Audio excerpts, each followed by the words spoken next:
Өлкөдө эпид кырдаал курчуду. Министрлер кабинети бул боюнча жогорку кеңеште маалымат берип, жаңы алгоритм иштелип жатканын билдирди. Бирок карантин жарыяланбайт экен. Ал арада айрым аймактарда эпид абалдын курчушунан улам той топур өткөрүүгө чектөө киргизилди. Массалык мааракеге катышкандардын саны 50 кишиден ашпашы керек. Жогорку кеңештин депутаттарынын дипломдору текшерилиши керек. Дал ушундай талап менен жарандык активисттер чыгышты. Айтымдарында бир топ кызыктуу фактылар калкып чыгышы ыктымал. Бишкекте узундугу 11 чакырымды түзгөн жаңы канализациялык коллектор курула баштады. Борбор калаада саркынды сууну тазалоочу жайдагы жабдуулардын эскилиги жеткен. Бул авариялык абал жаратылышы мүмкүн. Кутман кечиңиздер менен. Эфирде жаңылыктардын кечки толукталган чыгарылышы. Студияда мен Алтынбек Бедилов. Өлкөдө эпид кырдаал курчуганына байланыштуу министрлер кабинети ушул жумада коронавирус боюнча жаңы алгоритм бекитет. Бул тууралуу вице-премьер Эдил Байсалов бүгүн жогорку кеңеште маалымат берип жатып билдирди. Аткаминердин айтымында учурда омикрон штаммы ар бир үй бүлөгө жетти. Андыктан ПЧР тест алуунун кажети жок дейт ал. Болгону адам сасык тумоолоп, жөтөлүп, дене таба көтөрүлсө, автоматтык түрдө коронавирус жуктурду деп эсептөө керек. Ананда коронавирустун жаңы штаммы кулачын кенен жая баштаганына карабастан, өкмөт тарабынан катаал чектөөлөр киргизилбей турганы кошумчаланды. Парламенттин жыйынынан Нурзада Сыдыкбекованын репортажы. Кыргызстандагы социалдык экономикалык абал, жазгы тала жумуштарына карата даярдык жана коронавирус инфекциясынын жайылуусун алдын алуу. Бүгүн өкмөт 3 маселе боюнча жогорку кеңеште маалымат бермек. Бирок министрлер кабинетинин төрагасынын орун басары Эдил Байсалов менен саламаттыкты сактоо министри Алымкадыр Бешиналиевдин башкалары чет өлкөгө иш сапары менен кеткенине байланыштуу отурумга орун басарларын жиберип койгонун бир катар эл өкүлдөрү тоготпостук катары баалашты. Бир жума мурда айтылган. Биринчи жолу биз менен ошо 7-чи чакырылыштагы депутаттар менен биринчи жолу мындай келип, бизди сыйлап, ошо жаңы депутаттар келди. Биздин оюбуз кандай экен, бүгүнкү экономикалык абалыбыз кандай экен деп ошондой айтылганда, мен оюм бул бир аз Акылбек Усенбековичтин жагынан бизди сыйлабай, 7-чи сөзү башкача сөз болуп калды. Кийинки отурумга министрлер кабинетинин төрагасы Акылбек Усенбекович өзү келсе, бүт жана социалдык экономикалык абалды айтып берсе, анан мына бүгүн массалык маалымат каражаттарынан окудук. Акылбек Усенбековичке бүгүн 100 күн болуптур ушул кызматты аркалап атканына. Массалык маалымат каражаттарына маектерди берип атат.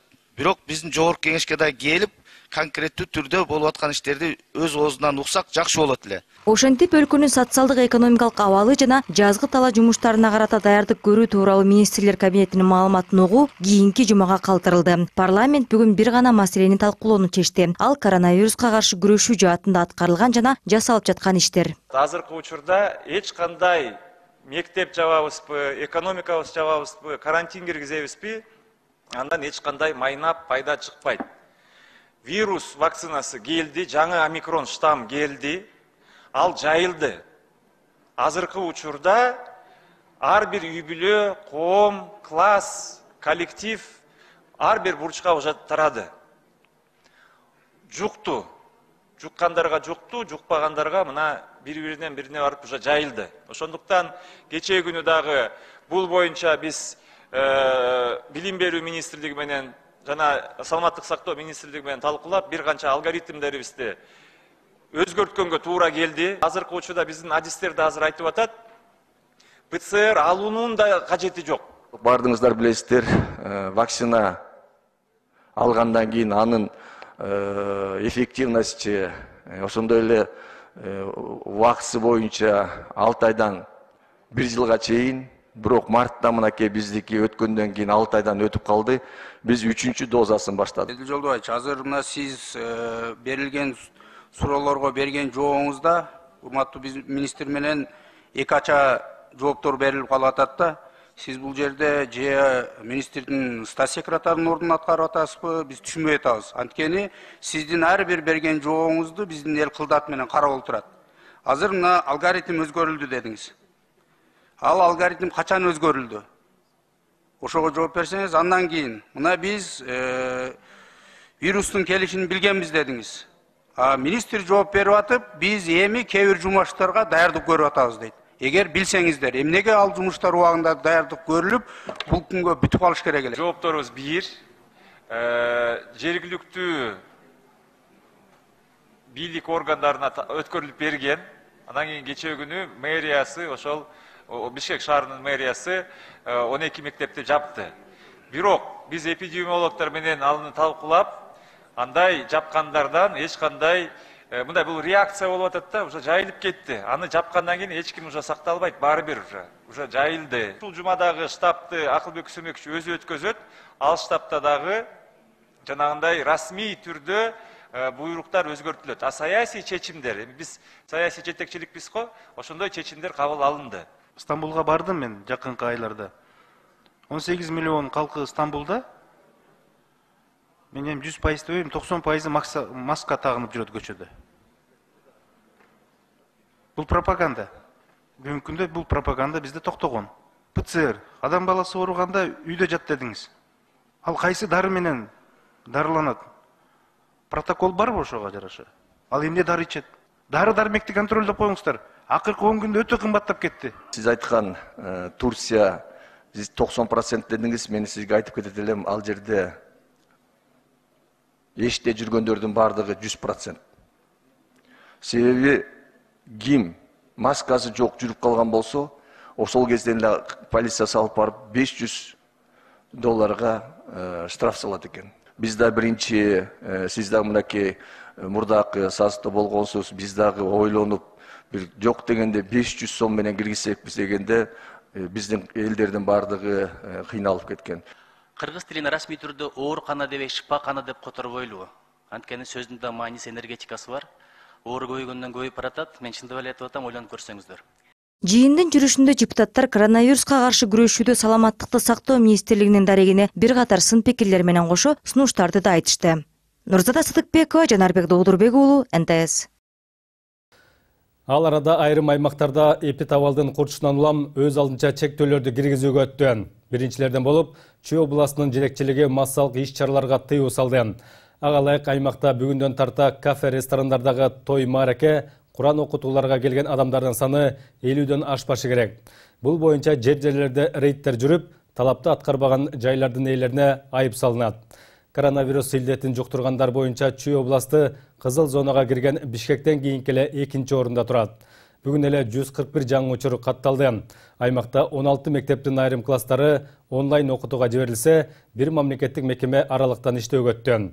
Теманы кабарчыбыз Дастан Жолдошов улантат. COVID-19 илдетинин тез жайылып, ооругандар көбөйүп жатканынан улам Чүй областында бир катар чектөөлөр киргизилди. Бүгүнкү күндө Дубандын 2 районунда эпидемиологиялык абал курчуп, Бишкек шаарынан кийинки орунда турат. Жайыл районунда жөнөкөй жарандар менен биргеликте эле муниципалдык кызматкерлеринин арасынан дагы коронавирус жуктуруп алгандар көп чыгып, мамлекеттик мекемелердин 50% жумушчулары аралыктан иштөөгө жөнөткөн. Мындан тышкары Чүйдө кафе, ресторандарга келген адамдардын саны 50 адамдан ашпашы керек. Бүгүндөн тарта тойканалар менен соода түйүндөрүндө текшерүүлөр кайрадан күчөтүлө баштады. Санитарно-эпидемиологиялык бөлүмдүн кызматкерлери өз убагында тойканаларда, базарларда, мекемелерде, мамлекеттик мекемелерде иштерин алып барып, санитардык нормаларды сактоо иштерин алып барып, түшүндүрмө иштери жүргүзүлүп, предписаниялар жазылып жатат. Андан тышкары бүгүнкү ошо COVID-19 оорусу көбөйгөнүнө байланыштуу ошол район боюнча ар бир айыл өкмөттө штабтар түзүлгөн. Акыркы 2 жума ичинде эле Бишкек шаары менен Чүй областында ооругандар кескин жогорулаган. Арасында мектеп окуучулары дагы болгондуктан Чүй областында 12 мектеп менен 2 колледж карантинге жабылып, балдар аралыктан окууга өтүштү. Ошондой эле Бишкек шаарында дагы бүгүн карантинге кеткен орто билим берүү жайларынын саны 19га жетти. Өткөркүч вирустук инфекциялардын да мезгили келди да, сезону келди. Ооруган киши мен оорудум деп кээ бирөө мындай да, мен оорудум, экинчи оорубайм деп, биз айткан эрежелерди кармабай коюшу мүмкүн да. Ошон үчүн ооруп калган күндө дагы ал адам сөзсүз түрдө жана айтылган эрежелерди сакташ керек. Анткени өткөр кошо вирустук оорулардын түрлөрү эң эле көп. Анан азыр дагы сас тумоо эмесинин вирусунун сезону. Бул апрель айга чейин уланат. Ошондой эле бүгүн жыл сайын салтка айланып калган православдардын муздак сууга түшүү жөрөлгөсүнө дагы тыюу салынган. Чиркөө кызматкерлеринин айтымында муздак сууга чөмүлгөн адам суукка урунуп, коронавирус илдети өөрчүшүп, пневмонияга дагы кабылышы ыктымал. Купание в проруби. Православдарда сууга түшүү боюнча атайын деле талап коюлган эмес. Болгону адамдардын көпчүлүгү муну салтка айлантып, анын аркасы менен күнөөлөрүнөн арылуу үчүн гана сууга чөмүлүп келишет. Бирок биз дайыма эскертүү берип келебиз. Себеби айрым адамдар үчүн кыштын суугунда сууга чөмүлүү ден соолугуна терс таасирин тийгизип, суукка урунуп калышы мүмкүн. Бирок чиркөө кызматкерлеринин бул кеңештеринин баардыгы эле уга берген жок. Айрымдары салтка айланып калган бул жөрөлгөсүн калтыргысы келбей, бүгүн туман басып турган суукка карабай сууга чөмүлүштү. Арасында жыл сайын 19 январда сууга түшүп келгендери да бар. Святое дело, святой праздник. Дайыма бул жөрөлгөнү аткарып келем. Кышында муздак сууга түшүү мен үчүн пайдалуу. Көпчүлүгү оорубайсыңбы деп таң калышат. Бирок күн суукта муздак сууга түшүү менен кан айлануу жакшырат десем болот. Андан суук тийгенге каршы иммунитет пайда болуп, көп оорубайм. Акыркы сутка ичинде өлкө боюнча коронавируска кабылгандардын 870 жаңы учуру аныкталды. Анын ичинен басымдуу бөлүгү Бишкек шаар менен Чүй областында. Мисалы, Борбор калаада 627 жаңы учур катталса, Чүй областында ооругандардын саны 141 адамга жетти. Дастан Жолдошев, Денислам Бейшанбаев, НТС.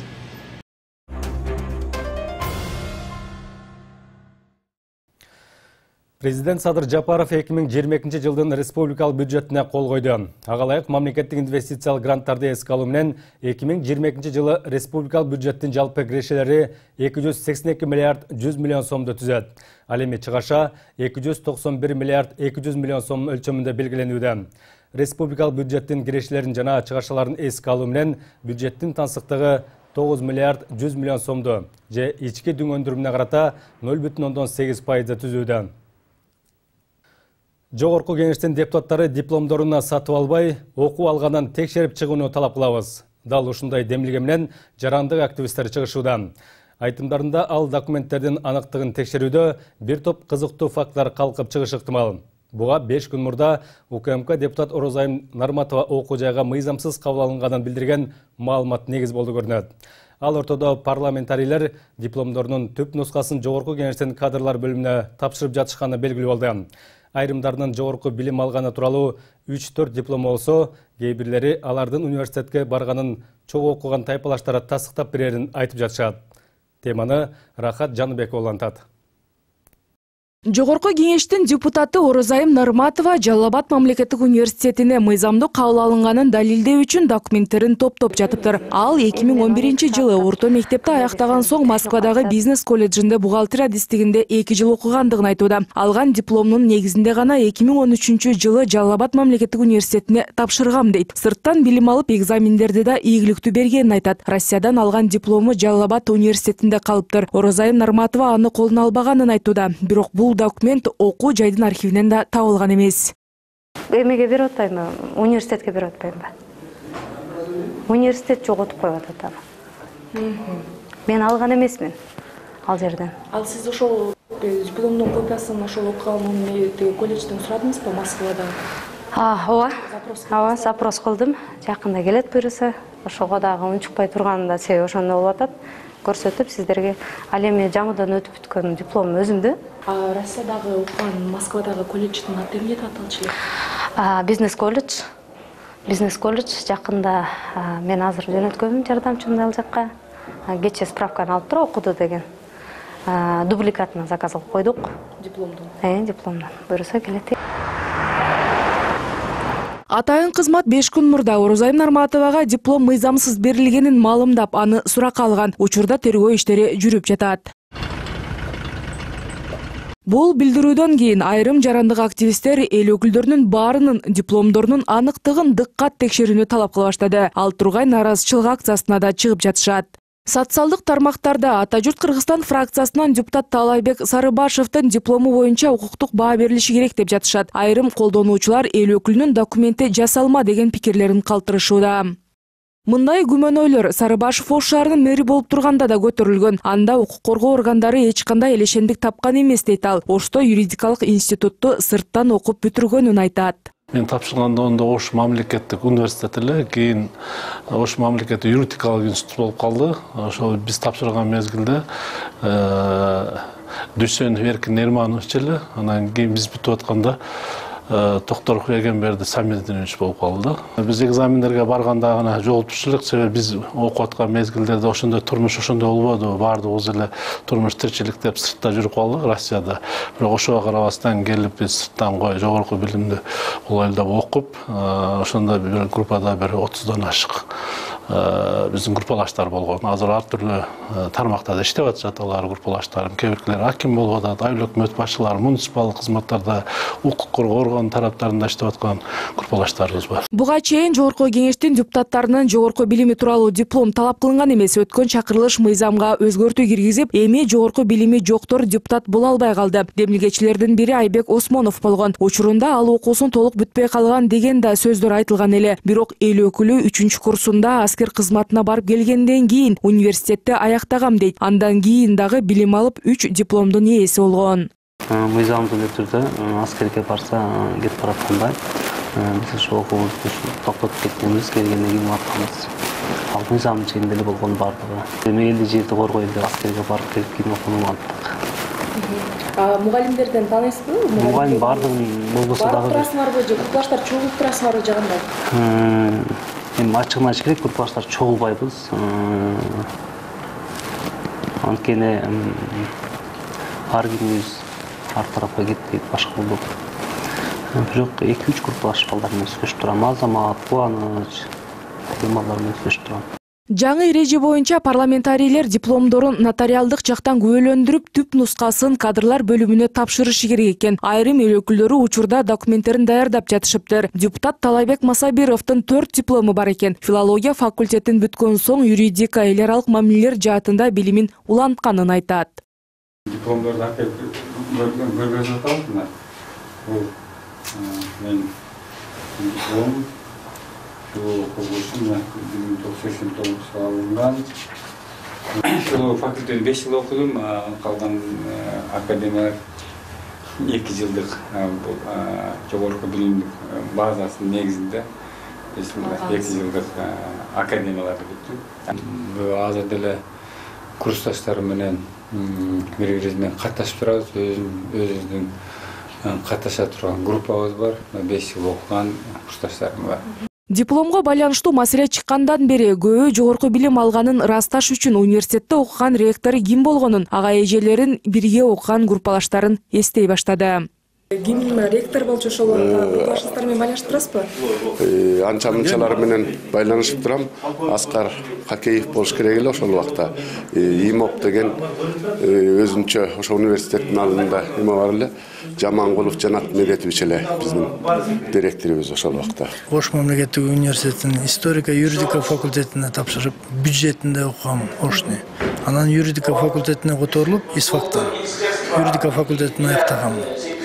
Экинчи алган билимим президенттин алдында академиянын учет анализ аудит боюнча ошону былтыр бүткөм. Группалаштарыңызды таанысыз, билесиз, сүрөттөр бар. Не только сүрөт, катташабыз. WhatsApp группаларыбыз бар. Көрсөтө аласызбы мындай ошол WhatsApp группаларды? Бул группалаштарыңардын WhatsApp группаларыбыз. Биз эми окуп атканда өтө строгий болчу. Мединституттан кийин андан кийин физкультура институту турчу да. Өтө бир мындай строгий.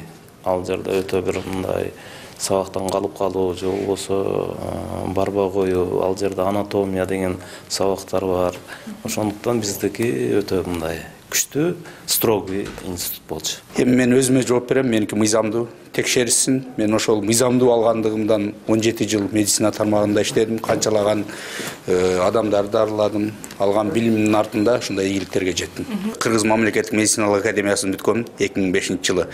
Биз келгенде Искендер Кадырбекович Акылбеков ректорлугу, бүтүп атканда Адамбеков ректор болду.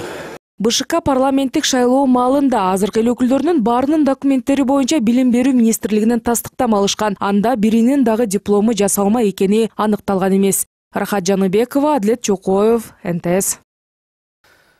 Жогорку кеңеш бүгүн санарип өнүктүрүү министри кызматына Талантбек Имановду дайындоого макулдук берди. Анын талапкерлигин кароодо министрлер кабинетинин жана кандидаттын дарегине бир топ сын пикирлер айтылды. Мисалы, Ата журт Кыргызстан фракциясынын депутаты Айбек Маткеримов өкмөт сунуштаган талапкерлер жогорку кызматта 2 айга жетпей коррупцияга аралашып кетсе, анда министрлер кабинетинин жетекчилери өздөрүн да коррупционер катары баалашы керектигин айтты. Ананда Имановдун буга чейин мамлекеттик кызматта иштебегени да көп суроолорду жаратты. Ошондой эле эртең менен отурум башталганда Имановду парламентарийлерге президенттин жогорку кеңештеги туруктуу өкүлү Алмазбек Абытов тааныштырды. Бирок эл өкүлдөрүнүн көпчүлүгү талапкерди министрлер кабинетинин төрагасы же анын орун басарлары тааныштырышы керек деген жүйө менен маселени күн тартибинен алып салууну сунушташып, бирок колго сала келгенде өтпөй калды. Көп өтпөй жыйынга вице-премьер-министр Эдил Байсалов келди. Талантбек Имановдун кандидаттыгын кечээ парламенттин 2 тармактык комитети жактырган болчу. Иманов министрдин милдетин аткаруучу болуп, ушул айдын башында дайындалганы жана коомчулукта айты тармакка тиешеси жок болгону да бир топ суроону жаратты. Ал буга чейин Дастан заводунда Газпром нефть Азия ишканасында эмгектенген. Айрым маалыматтарга караганда Иманов 2010 жылга чейин Бакиевтердин бийлигинин көмүскө кардиналы деп аталган финансист Алексей Ширшовдун айдоочусу жана жан сакчысы болгон. Биз ишибизди баштаганда эле мындай болгон болбойт. Мен жогордагы коллегаларыма кошулам. Жогорку кеңеш бул жогорку кеңеш болуш керек. Бул жака келип жатканда сөзсүз түрдө комитеттин өкүлү келип жатканда эч болбосо орун басарлар келиши керек. Бүгүнкү күн тартибинен алып коелу бул маселени. Эмки келгенде ойлонуп келишсин. Кайсы министр алып келгенде дагы. Бир күн мурда айтып турган кел эртеси ушундай кылары, мындай болбойт. Жоопкерчилик деген болуш керек да. Мына кече эле бажы тармагында бажы органдарын жетекчиси 2 ай иштеп камалып кетти. Кечиресиздер, мындай тергөө ишинде иши болуп атат да. Көрдүңүзбү? А ушул жерге тийиштүү министрлер кабинетинин төрагасы болуп, орун басары ушундай жетекчилерди алып келип өздөрү кепилдик бериш керек да. Бул конституцияда жазылып турат. Кепилдик бериш керек. Бул жигит иштейт, биз ишенебиз. Таза жигит. Ишин жакшы билет, ишти алып барат деп. Бизге айтсын эл өкүлдөрүнө. Биз ошого карап туруп, анан макул же жок деп беребиз. Азыр да 15 мүнөт өз жөнүндө бул жигит түшүндүрөт, айтат. А биз билбейбиз, нар жагында эмне болгон, буга ким кепилдик болот, кандай ишти алып барат, мамлекет үчүн кандай ишти алып барат. Акыркы бир эле жылдын ичинде Талантбек Орозкулович өтө бир канча бардыгын айта албайбыз, мамлекеттик сырга да кирет, бирок өзүн өтө мыкты жетекчи катары көрсөтүп алды. Акыркы участкасы бул АО Дастан. Сиздин ал жердеги ушу санариптештирүү боюнча ишиңиз менимче мындай талапка жооп берилерлик деңгээлде болгон эмес. Биздеги маалыматтар боюнча ошон үчүн сиз бүтүндөй өлкөбүздү санариптештирүүдө канчалык деңгээлде натыйжалуу иш алып барасыз, бул абдан чоң күмөн. Экинчиси, сиз азыр жумушка барганда өзүңүздүн жан сакчыларыңыз менен чоң машиналар менен барып атканыңыз дагы аз кандай сөздөрдү туудуруп атат да. Буга кандай жооп бересиз? Калпанын баары. Каякта жан сакчы, каяктагы чоң машиналар. Мамлекет сизге Дастан акционердик коом эмес да. Мамлекет бул элдин тагдыры. Бул сиз моралдык жактан министр болгонго дайынсызбы өзүңүз? Моралдык жактан. Себеби мамлекеттик кызматта бир күн да иштебепсиз да.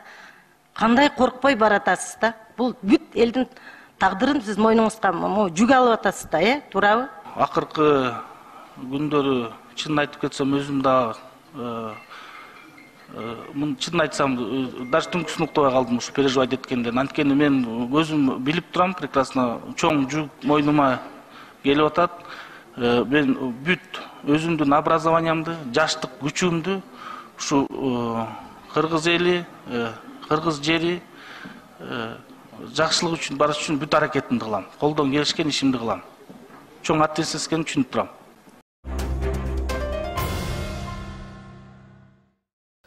Борбор калада саркынды сууну тазалоочу жайдагы жабдуулар жаңыланууга муктаж. Анда иштеген кызматкерлер мекеме жакынкы жылдары оңдоп түзөөдөн өтпөсө, авариялык абалга кептелип, сууну тазалоо үзгүлтүккө учурашы мүмкүн деп кооптонушууда.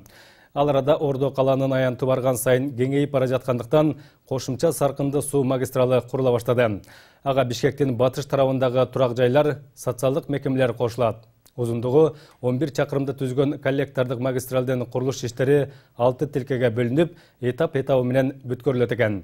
Тиешелүү иштери Чүйдүн Аламдүн районуна караштуу Пригородный айылындагы саркынды суу тазалоочу жайдан башталып, учурда бетон түтүктөрү жаткырылууда. Иштин жүрүшү менен кабарчыбыз Дүйшөн Шаршенбеков таанышып келди.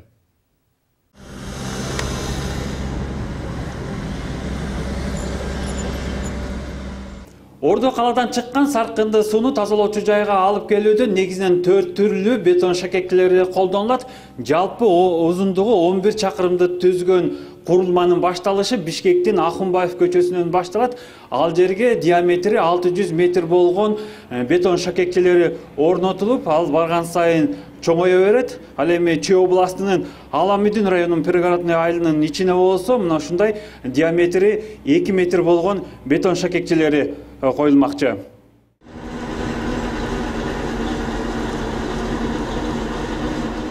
Салмагы 8 тонна, ал эми диаметри 2 метр болгон бетондон жасалган шакек түтүктөр саркынды суу тазалоочу мекемесинен баштап, унаалар менен ташылган кир сууну төгүүчү жайга чейинки аралыкка жаткырылат. Эки жайдын ортосундагы узундук 2 чакырымдан ашат. Ал жака тиешелүү компаниянын 5 бригадасы иштеп жатат. Алардын экөө жердин бетин түздөп, таманына бетон коюп, шакекчени жаткырууга даярдаса, калгандары жабдууларды орнотуу менен алек. Анан мунун өзүнүн технологиясы болот экен. Жатканда жердин астын биринчи таптап, тегиздеп, трамбовкалап, анан өзүнүн жанагы арматураларын коюп, бетондоп, анан барып анан турбалар жаткызылат. Турбанын өзүнүн оордугу бар. Адан кийин ичине толтуруп суу келет. Ошон үчүн турбалар чөгүп кетпеш үчүн ушундай технология кабыл алынган да. Мунун бетондун бийиктиги 35 сантиметр. Ичине бүт арматурада жаткызылып, бүт сетка менен байланып, анан куюлган. Бетон менен иштөө өтө оор болгондуктан жумушчулар күнүнө 5-6 даанасын гана жаткырууга жетишип жатышыптыр. Ананда ал бириктирилген түтүктөр ажырап кетпеш үчүн ортолоруна желим салынып, кошулган жери атайын аралашма менен жамалып чыгат. Технология боюнча турбаны монтаж кылууда биринчиден турбаларды коебуз, резинкага отургузабыз, параллелизолго. Параллелизолдун ошол ички жана тышкы стыктарынан цементный раствор менен толтурулат. Ал эми саркынды суу тазалоочу жайдан анча алыс эмес Пригородный айылынын Борбордук көчөсүндө дагы бир компания экинчи тилкени жасап жатат. Алар жер алдына диаметри 1 метр болгон бетон түтүктөрдүн жаткырышууда. Жумуш башталган 6 айдан бери 2,5 чакырымдын 1 километринде иш бүткөрүлгөн. Ал эми Чоң Чүй каналынын алдынан түтүк алып өтүү зарылчылыгы турат. Башы 500-лүк, 600-лүк диаметрден башталып, анан ал 800-лүк диаметрлүү ушундай железобетондуу турбаларга келип кошулуп, андан кайра диаметри чоңоюп 800-лүк диаметрге түшөт, а 800-лүк келип анан 1000-дикке түшөт. 1000-дик диаметрге железобетондуу. Ошондой турбалар менен шаардын агынды суулары мына ушу Пригородный айылынан очистный мына сооруженияга чейин келип куюлат. Жаңы коммуникациялык коллектор эски магистралдык курулманын жанына эле салынууда. Долбоорго ылайык бетон түтүктөрүн куруу 6 тилкеге бөлүнгөн. Тиешелүү магистрал Пригородный айылынын ичиндеги Ленин көчөсүн аралап өтүп, Фучик проспектиси менен Москва көчөсүнө чейин келет. Андан кийин Москва, Кочкор, Матыев көчөлөрүн аралап өтүп, Ахунбаев менен Ашырбек Бакаев көчөлөрүнө чейин жетет.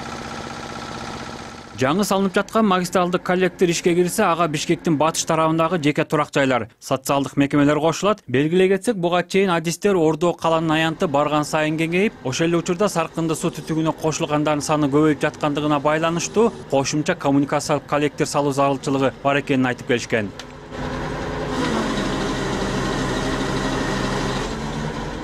Өзүнүн кубаттуулугу 380 000 куб сууну сутка салабыз, ошону тазалап чыгарабыз.